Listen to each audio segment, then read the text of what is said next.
Okay, as promised, here we go upstairs. As was the tread from the ground floor up to the living room level, we have this level here. The treads have the marks where the toes and the heels hit. It's kind of a natural thing that occurs. Got a little bit of a cut in the wall here, kind of a smile. You can cut in a little dimple.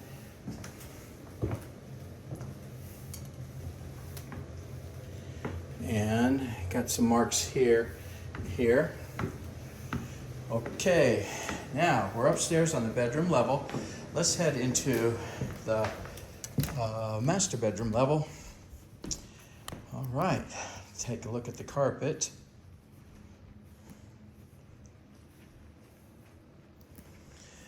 Now, it's same thing I'm looking for throughout the house on even the hardwood floors and the counters.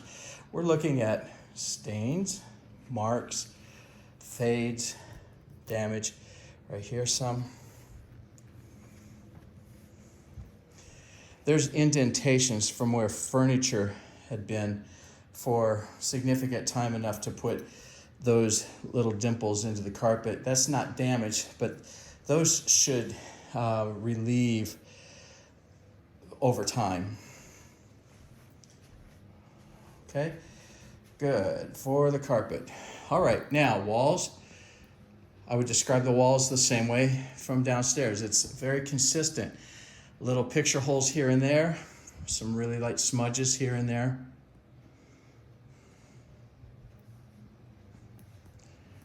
All right, and then we look at one of the closets. You can see over here there's some couple of marks on the floor and some closet organizers, some shelves. I believe this is probably the second zone, maybe. If it's not, then there's should be another thermostat upstairs on the 4th level. Okay, inside here looks good. Inside the closet, we got some shelves. I wiggled them and there's no play in them. And so, oh, a little gift for you. There you go. All right. Great. While we're in the master bedroom, let's head into the master bath. Let's see here. We've got glass enclosure for the shower. All right, and I think that should be hooked up there.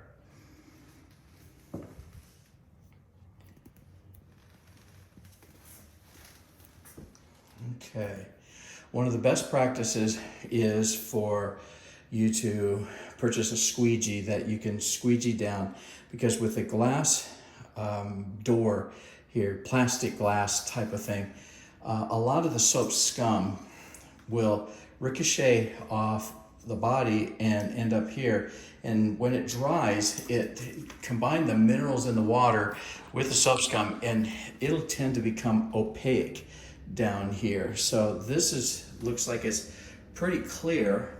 So we want to do the best you can to squeegee the water off, or wipe it off with a paper towel or washcloth or something, just so that you can wipe off whatever's accumulated after a shower or two, so that it doesn't accumulate a whole lot of the soap scum that hardens and becomes opaque. Okay, we've got the counters here. They're all granite underneath. It's okay. Let's see here. Good. Well, a little wiping down could have been done here, and you see there's some marks on the wall.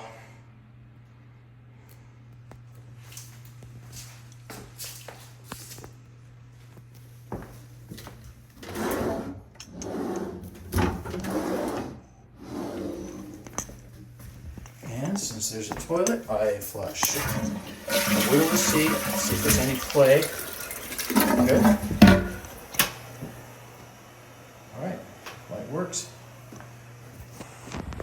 Tested the towel rack's nice and tight. All right, let's proceed on. Let's go ahead. I'm heading back toward the bedrooms, but I'll pass the bathroom and the washer and dryer first. I'll go to the bedrooms. I do see the carpet here, a little bit of a stain in the corner. A couple of stains right here. The marks on the door down here.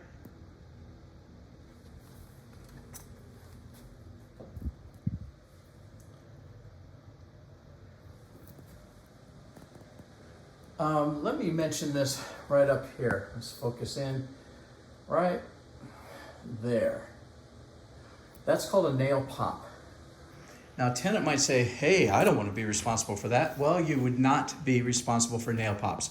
Just wanted to let you know that's a settlement thing. That's with the construction of the house, that kind of thing. So don't worry about any of those little pop things that come out of the ceiling.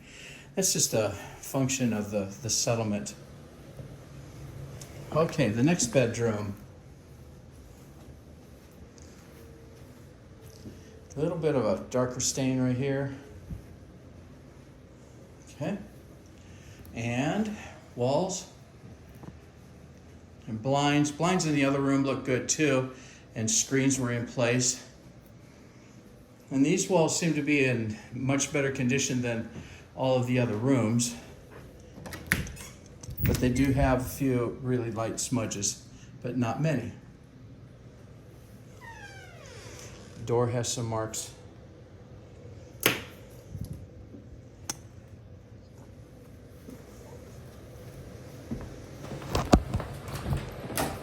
And a linen closet. Okay. Down the hallway here, I do see some areas, little smudges, some picture holes. All right, washer and dryer area.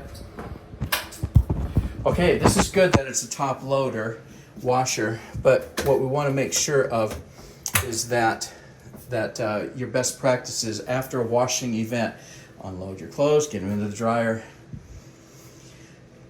leave the lid up after you're washing, and then I usually dump the or whatever accumulates with just a little dribbles of water. I just dump those out, dump that little dribble out if I can. Otherwise, you let standing water in between washings, and it tends to get a little smelly and that kind of thing. So I just do whatever I can to keep everything dry, including leaving the lid up so that air can get into the components and circulate, and it tends to dry it. Okay, so now with the dryer, the most important thing a tenant can do is to, well, live TV. Okay. Most important thing a tenant can do is to make sure that the lint is taken care of, emptied after every or before every dryer event, because the worst thing you can do is to have that filled up, which will fill up the vent that leads to the outside, but if that's clogged, that can very easily catch fire. So we want to make sure that the best practice for that is to just do that after every or before every dryer event.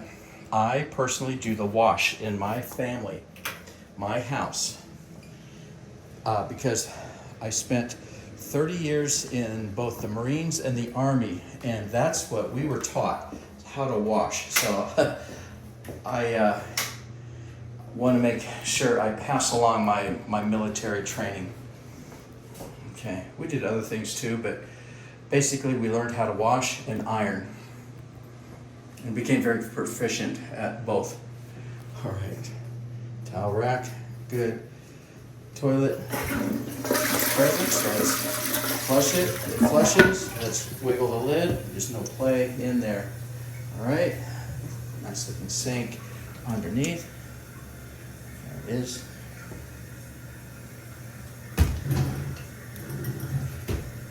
And then the mirror and a full bank of lights. It's good. Okay, let's see. That's about it on this level. I'm going to cut this video and let's go upstairs to the fourth, the bonus level.